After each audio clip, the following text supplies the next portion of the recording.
So welcome everybody. This is Dwan Dandridge from Life Remodeled, coming to you with another one of our exciting discussions. Today, I'm very excited. We are honored to have three very distinguished guests with us, and we're going to be talking about like misguided fear and some of the just negative impact and racism that the Asian community has experienced during this pandemic.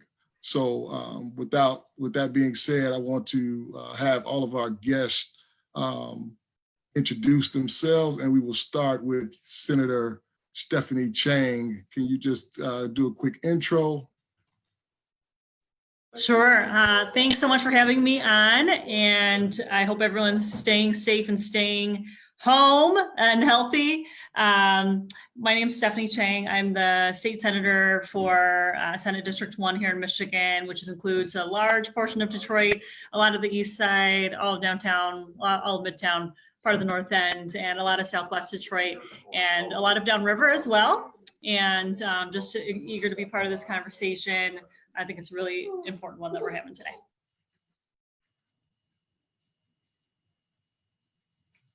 Kevin Roach. Nice to meet everybody, and thank you so much to the Life Remodeled team for having us. Certainly been looking forward to this discussion on that end, and excited to be here. My name is Kevin Roach, and I'm the CEO of a social service agency called Methodist Children's Home Society, located about a mile west of Detroit, but serving mostly the Detroit community, though we serve children and families throughout the state, ranging from residential care to foster care, adoption, independent living services for children aging out of the system, senior services, child abuse prevention services, and a wide range of other programs and services serving our most vulnerable on that end. And so excited to be here as part of the discussion. Thanks, Kevin. And Jeff Liou. Hi, my name is Jeff Liou. I am a theologian and in campus ministry for one of the national campus ministries called Intervarsity. I'm based in Los Angeles, but I went to the University of Michigan and lived there in Southeast Michigan for about 10 years. It's actually where I think I might have been in the same room with Senator Chang at some point, but we have a lot of mutual friends. Very happy to be a part of this conversation, and thank you, Dwan, for inviting me to be part of it. But again, thank you all for joining us, and we will dive right into the questions. And I'd love to hear all of you guys' perspective on these questions. So the first question I have for you guys is, have you or anyone close to you experienced any bigotry since the pandemic has started? Same order. Oh, yeah. Okay, same order. I have not personally, although I definitely know that there have been instances, not that I know personally, although, you know, I've heard of a couple of different incidents in grocery stores, as well as, you know, people just working, you know, in customer service and being verbally assaulted or spit on. And so a few weeks back, myself and Representative Padma Kupa, who represents Troy and Clawson, did a press call together with Zaina Nessel, basically to focus on, you know, highlighting the fact that people are willing to prosecute, you know, hate crimes. And so it's really important that people report these things. I mean, that's one of the things I'm concerned about, is that I know that this stuff is happening, but people aren't necessarily calling anyone to do anything about it. And so I think that's why it's so important that we have conversations like this, so that people know, you know, yes, this is happening. You're probably not the only person. And that's why reporting is actually even more important, so that it gets the attention that it deserves. But I'm fortunate that I haven't personally experienced it myself in the, you know, during this pandemic. Yeah, I can say on my end, I've been blessed to not have to go personally experienced it on that end. I think I can at least say that certainly I've engaged in a lot of conversations with the wide range of folks about some of the anti-Asian sentiment or some of the biases or this use of the language of fear that's I think has evolved on that end. And so having those type of conversations, I can certainly say that I'm more keenly aware of it and more keenly aware of even my own children and what they might be experiencing on that end, or some of the name calling or taunts on that end. And so I can't say that while I personally experienced it, it was certainly something that was very much on my mind, and certainly on the mind of, I think, our family overall, and certainly on the conversations of others as we continue to use and hear so much of this language being tossed around on that end. Thank you. I want to say a couple things about this. First, we want to be pretty careful about the words that we use. I think when we focus on super clear, really awful acts of racism and bigotry, we can miss the forest for the trees a little bit. My answer to the question is ultimately yes. I've experienced some stuff since the pandemic has started, but you know, the count of incidences that have been collected since the pandemic started, I think we're a month in now, and we're close to 1,500, if not over 1,500 self-reported incidents, ranging from being coughed and spat upon to verbal harassment to physical assault. For me, it's when I started reporting on some of these things, when I started talking about some of these things on social media, I got a lot of hate coming back. All different forms of hate from all different kinds of people. And ranging from mild disbelief to aspersions, you know, really negative things being said about me and who I am. And it comes from all corners. So I have experienced certain kinds, but if you're looking, you know, if folks are expecting, has he been spat upon, has he been hit? Those are going to be always a minority of the incidents, but out of the 1,500 self-reported incidences already, there's so many and so many more that haven't been reported. I don't know what to call some of those things, but for me, all of those are racist and bigoted. Thanks for sharing, all of you. So the next question I have is, we're going to backtrack a little bit in time and go back to when we first was kind of faced with this nationally on the home front. And there was a time when, you know, we were referring to this, or some were referring to this as the Chinese flu. So I just want to know what you guys' response was the first time you heard someone referring to this as the Chinese flu or the Chinese virus. Yeah, I think that you know, when those words were spoken, I think a lot of us were like, okay, well, we know what's coming now, right? Because when people use words like that, it's inflammatory and it's also not medically appropriate. You know, the CDC, the World Health Organization, CDC, all these groups, you know, stopped referring to diseases associated with any type of country or ethnicity because they know what the harms can be. And so, you know, honestly, when I first heard those words, it is not like I wasn't surprised, because there is unfortunately not too much surprising that comes out of, you know, I just tend to understand that stuff that comes out of the mouths of our, you know, some of our current leaders is just really unfortunate, and that we already know that, you know, speaking of the president specifically, you know, since he's been in office, there's been an increase in hate crimes across, you know, religion, race, and against LGBT folks as well. And so I think that none of us really were surprised to hear some of these words, but, you know, I remember when I first heard it, I was like, okay, well, this is going to increase some hate for sure. And just kind of braced myself a little bit for what we needed to do. And actually, that is sort of what prompted, even before the first case of COVID was confirmed in Michigan, you know, Representative Kupa and I, we're the two Asian Americans in the Michigan legislature right now, said we need to put something out there soon just to try to get ahead of it a little bit. Although I'm not sure. I hope that we made a little bit of an impact at least. But yeah, it's concerning. It's concerning.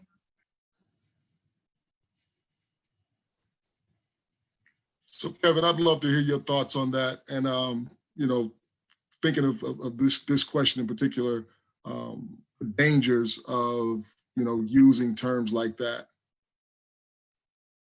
Yeah, I mean, I don't want to echo too much of what the senator shared on that end, but certainly there is a part of you that has to brace for what you know is going to happen next. And without getting into the science of labeling a disease or a virus off of a subsect of our world population, you get into the decency issues, into the levels of respect, into languages of love and how we treat each other on that end. And it's so simple, and it's so easy to stoke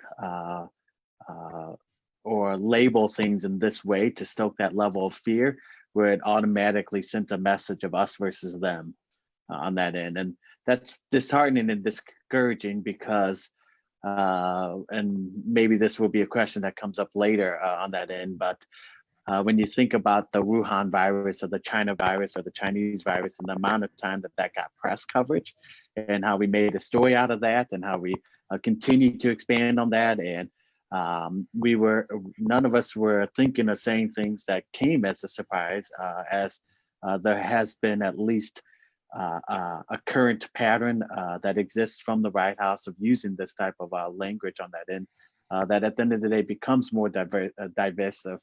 But certainly having conversations with my wife about how this, what we should be prepared for, and how do we begin to educate our 6, 4, and 2-year-old on what we know was going to happen on that end. And those aren't the conversations we should be having on that end, but we knew that they were inevitable and we had to be ready for that. Yeah, I want to add to this a little bit. I think about this in terms of what it means to be an American. So I want to ask your listening audience, what the most American food is that they can think of. And then I want to kind of impress this little factoid on you that there are more Chinese restaurants in the United States than there are McDonald's, KFC, and Taco Bell combined.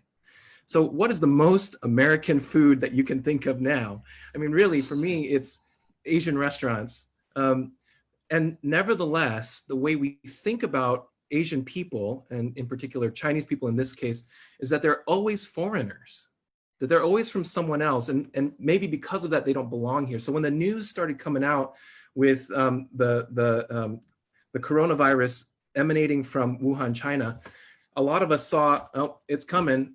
The news is portraying it in a certain way that there's this exotic far off land where they eat strange things and terrible things happen because of it. And if it ever comes to our shores, then it's the responsibility of everyone who looks foreign, and that's me, for the disastrous outcomes that we're now seeing. And that's where I feel like the danger and the anxiety really ratchets up. And unfortunately, it's come true.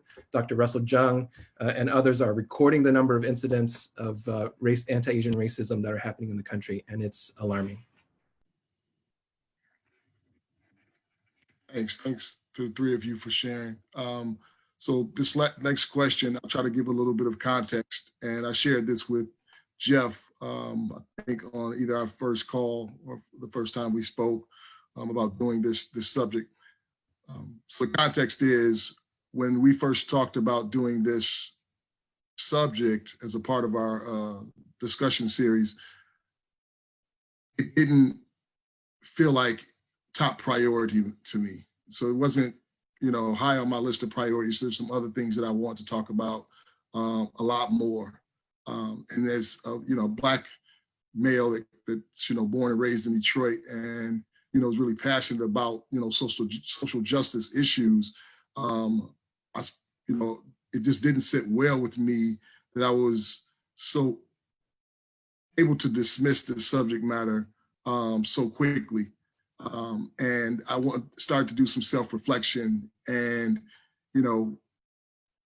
doing that type of self-reflection and seeing yourself as somebody that, when the shoe's on the other foot, when we're dealing with different systemic issues that plague and impact the Black community, I'm really passionate about that. And I'm always looking and trying to figure out, where are the allies? Where are those, well-meaning, I'm not a racist person or people at, when we have, obvious things that need to be addressed, and you feel like you're on an island all alone. So, so with that being said, I think it's appropriate for me to, not that you guys represent the entire Asian population or community, but I would just like to personally say to you and anybody else that I apologize, for not being sensitive and not, taking, too long to become an ally and see this as an important topic.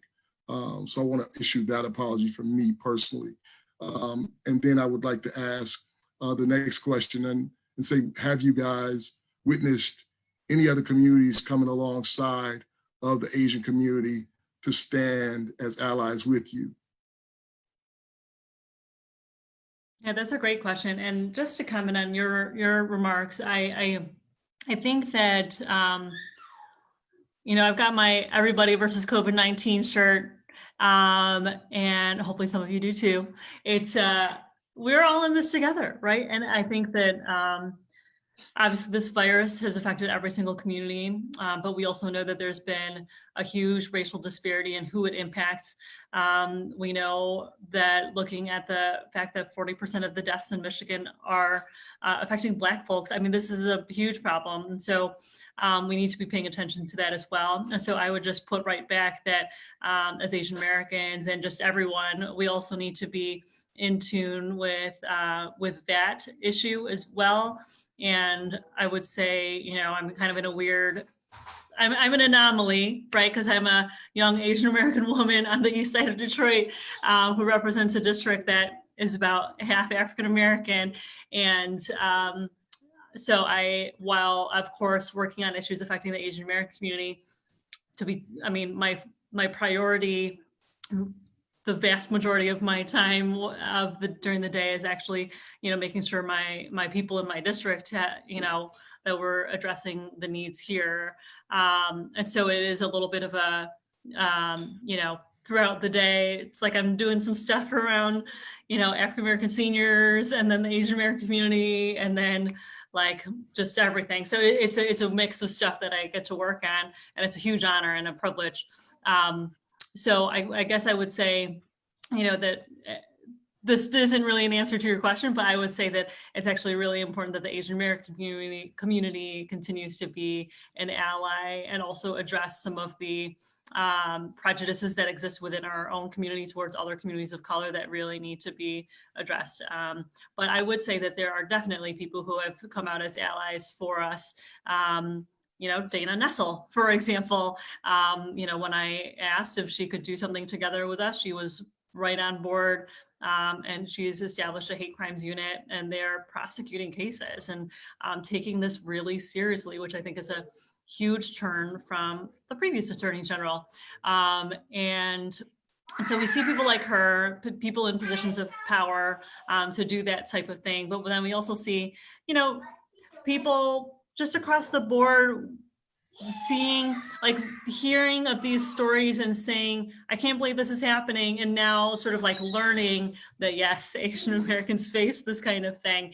And so I think it's like an awakening for some people that, oh yeah, this is something that happens. And then stepping forward and trying to be vocal about it of all different backgrounds. So I think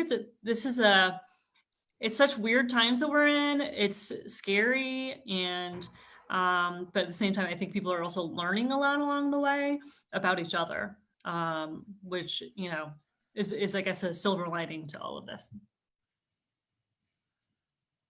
Thanks, Kevin. Yeah, I would say that I can say that when we look at our past and our history, we know that there's certainly examples of when we rallied together as Americans, and the images that we see on TV or in the newspaper or on social media. You've got doctors, nurses, people on the front lines of all different backgrounds, whether you're African American or Chinese American or Korean American in my case, or Hispanic or Latino or Caucasian. This belief that when we are tested at our most as Americans, we rally and come together on that end. And we think of some of the more recent events that took place, such as 9/11 and the national outcry that, of course, occurred, but how quickly the president was to say that this was not the act of faith or religion, or these people cannot be held responsible. This was the act of terrorists on that end. And seeing even subsequent how the CDC and the World Health Organization and the White House have coordinated responses for when there's been other pandemic or epidemics out, such as the SARS outbreak or the H1N1. And once again, it's always been amazing to see how Americans have rallied together, have come together, regardless of what we have on that end. And so it's not a matter of allies and who's with and who isn't on that end, but it's really, once again, how do we as a country get past all that chatter and all that noise and come together and continue to respond appropriately in the way that Americans have before in the past on that end. And I can say that I haven't seen that as much this time around, which is more discouraging or disheartening. And we could probably spend a whole nother Facebook session just on that end. But the hope is, and the belief is that, once again, all of us should be devastated at the fact that this has disproportionately hit the African-American community more than other communities. All of us should be upset at the fact that we're taking some, that we're using this language of fear to further polarize and distance ourselves in a community that we're already going through social distancing issues on that end. We need the opposite on that end. And so that's my hope, is in a broader context to the question that you asked on what we could do together. Yeah, so many thoughts that I want to echo. So, but first, Dwan, thank you for that, just the expression of sympathy, and I received that word of apology from you, and I think based on what Senator Chang and Kevin said, I owe one of my own. I grew up in a part of the country where, you know, I never had to think about anti-Black racism or anti-brown racism, and so I went through a good portion of my life not ever kind of being concerned with issues as they came up. It really wasn't until, well, a little bit prior to this, when I was doing some work in Detroit, but then much later in 2009, when the Black Lives Matter movement came out, that I really became, it just was so in my face, and I couldn't not do anything. I had to do something. So our own kind of complacency, and our, meaning many Asian American communities, our own complacency is something that we need to think about and deal with.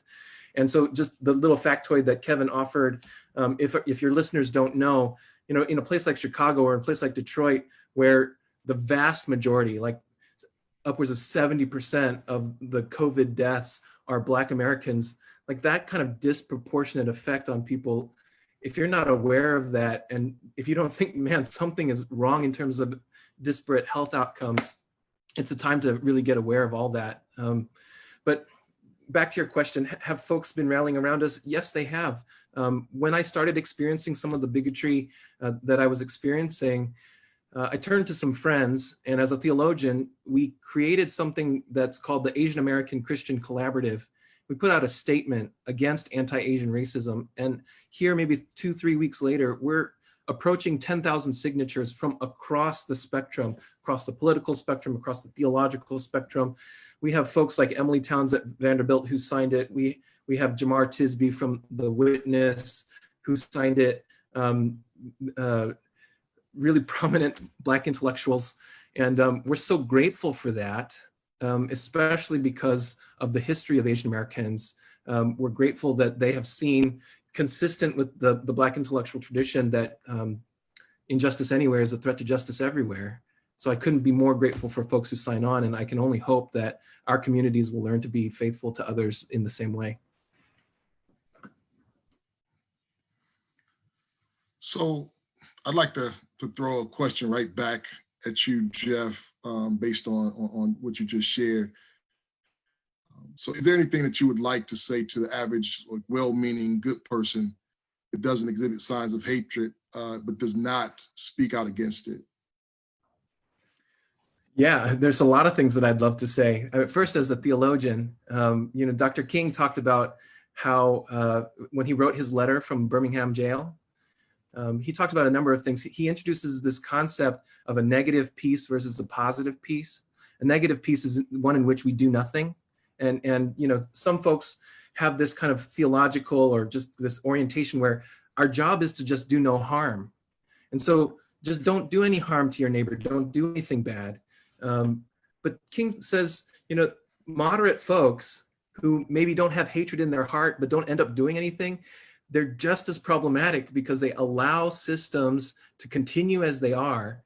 And those systems will continue to propagate injustices and problems. So we leave material conditions in the same way, and we don't make any positive good, which is one of the reasons why I'm so excited about the work that Life Remodeled does, trying to make a systemic difference in neighborhoods that really matter. So I'd say if you think to yourself, man, I just don't want to get political, I just have a theological encouragement for you. To say that Jesus is Lord, as a theologian, is the most political thing that I can think of, because the other half of that sentence is Caesar is not.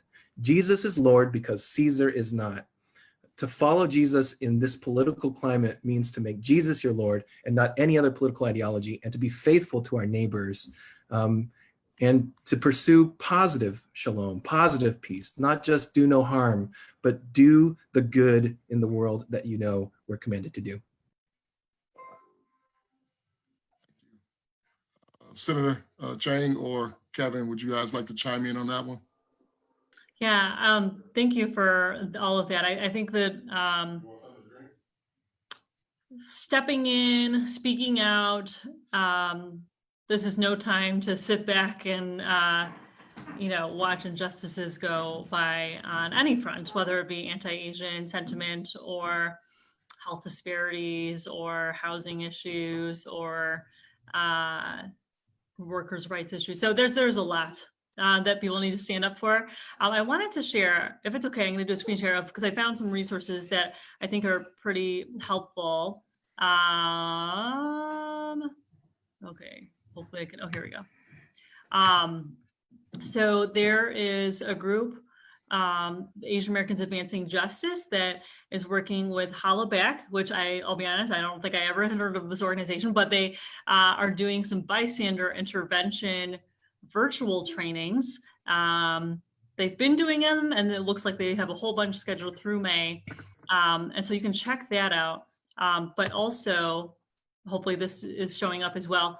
They have on here like a really simple guide, because I think that we've all been in situations where we saw something happen and we're like, oh, maybe, walking away, or later on that day, you wondered, oh, maybe I should have said something, or what could I have said? And it's hard to think sometimes about how to react in the moment. And this is just like a really helpful guide that walks through, what is harassment?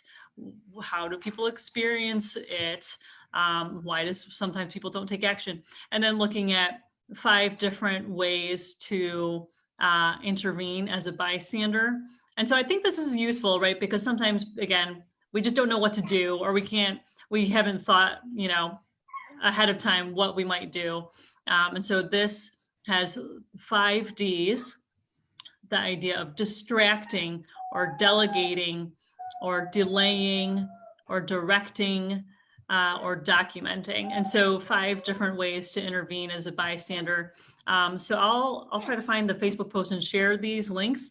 But definitely. yeah, I'm just so glad that someone put this resource together, because I just was looking around and found it. So I will share that. Thank you much. Yeah, I'm not going to be able to top what Jeff or Senator Chang shared on that end, but I can at least say that we're in this weird time where many of us have more time on our hands than ever before as the days are blending together, and others of us are certainly find ourselves even busier on that end. But it's easy in these moments of high stress and discomfort that I think all of us are going through to some extent, because norms have been disrupted, to revert back to what makes us comfortable, to immerse ourselves in other people and in the news stations or in the newspapers that help us confirm whatever implicit bias we already have on that end. And I think we have a unique opportunity that as we take a look at how we can either be an ally to others, or how we can gain a greater understanding of some of these issues that are going on, just to be open to learning the other perspectives, to learning the other groups, to be in fellowship with other people, to understand what drives them, what upsets them, what stresses them out on that end. So even when I was taking a look at some of the news clips on that end, of individuals who were storming the Capitol in Lansing, demanding that they get that we reopened up the state on a day where we saw once again pretty high rates of those succumb to COVID-19. My instinct is to continue to find news or social media that helps me confirm my aggravation or my frustration, as opposed to really taking that unique opportunity to educate and open myself up, because I now have the time to do that in a way that maybe I didn't before. And I think that's really a challenge that certainly all of us can take, is if we don't fully understand why there are health disparities that are exploiting the COVID-19 on vulnerable populations, or why anti-Asian sentiment is increasing, or why folks have a real fear and concern about being unemployed or laid off, or what does it mean for them 2 months from now, even though I may not necessarily agree with them, and I may be on ideological across the aisle, or believe in a different God than they do, to actually take the time to still see that decency and that humanity in them, because once again, without that real opportunity to open ourselves up and learn from others who have those different viewpoints, we are going to be adding to as much of the issues that certainly we're seeing come to the surface in a much more real way. That's good. So we're running to the time where we like to wrap up. I could talk about this definitely for hours with you guys, but I do want to throw one question your way from our Facebook audience before I let you guys go. So I'll just read it, and I'm sure the question is at the end. It's kind of lengthy. There's some blame has been a big part of the COVID dialogue, blaming China's cover-up, blaming Trump's response, blaming governors. I'm curious about your thoughts on how to appropriately talk about roles and responsibilities as it relates to that conversation, and China or Chinese government's role. Is there a way to do that intelligently and appropriately without creating a hostile environment? I think so. I think there is. I think there's definitely a way to talk about any government, in a way that isn't based on ethnicity or, inflaming hate. So, I mean, I don't know that there's any government that's done this exactly right. I will say though that there's some Asian countries that have handled this really well, and others that probably haven't.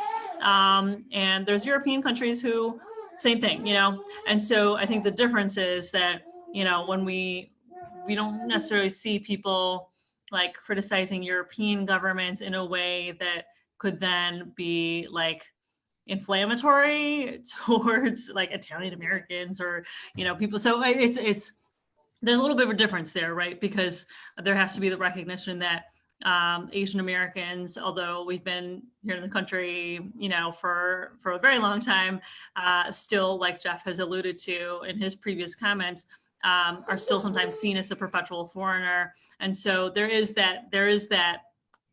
that dynamic that's there. But I do think that there is a way to be critical of any government, our own government here in Michigan, in the United States, other countries, in a way to do that appropriately, and being very clear about it and using the right language, without lumping somehow all Chinese people together, across the entire globe. So I think that's important. And so whoever asked that question, thank you for bringing it up.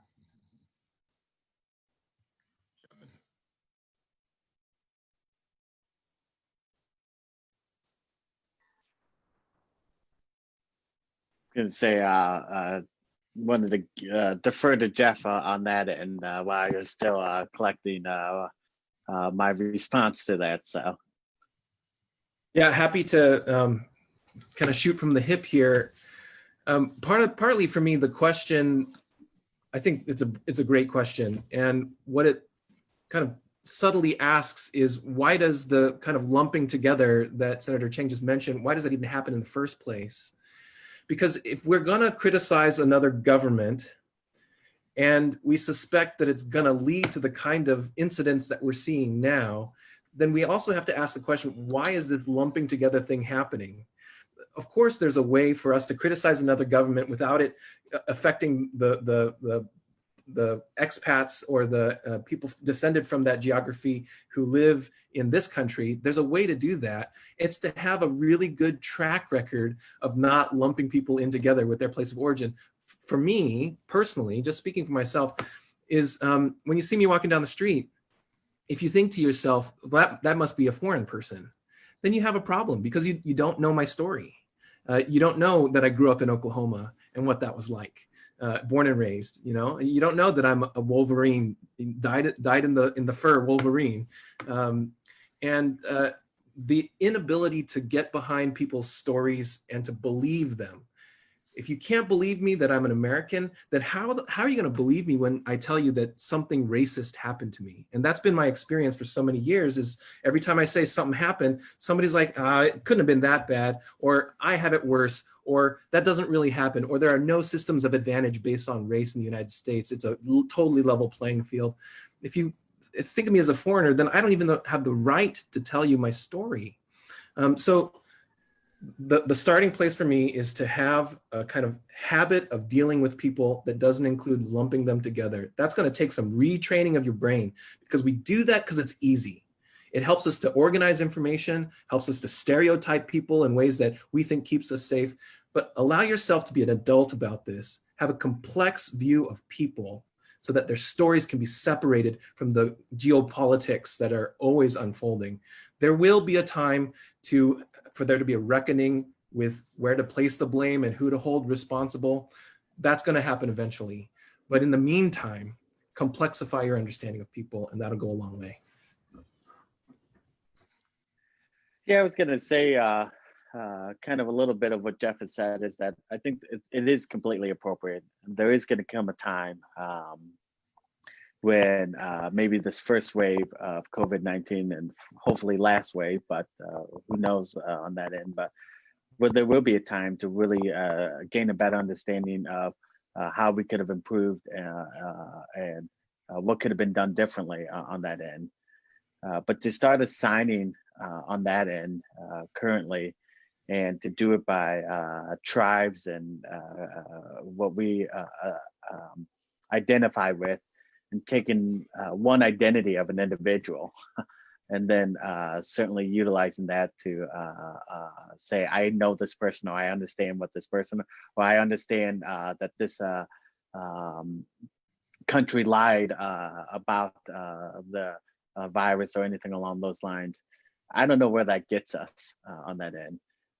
I know that when we as a group label people based off of one unique trait, rather than not a Christian, or they are Hispanic, or whether they are Korean American, or whether they are African American. And we allow then all of our other biases to shape and tell the story of that person without actually taking the time to get to know them. It can be a pretty dangerous thing, and certainly doesn't bring us together as a country. Great. Thanks. And on that note, we'll go ahead and wrap up. I really appreciate all of you guys for joining me and being a part of this discussion. It means a lot to me and to Life Remodeled as an organization. One of the things that we pride ourselves on is trying to create spaces where we can bridge people across divides to help transform each other's lives. And I'd like to leave us with this reflection.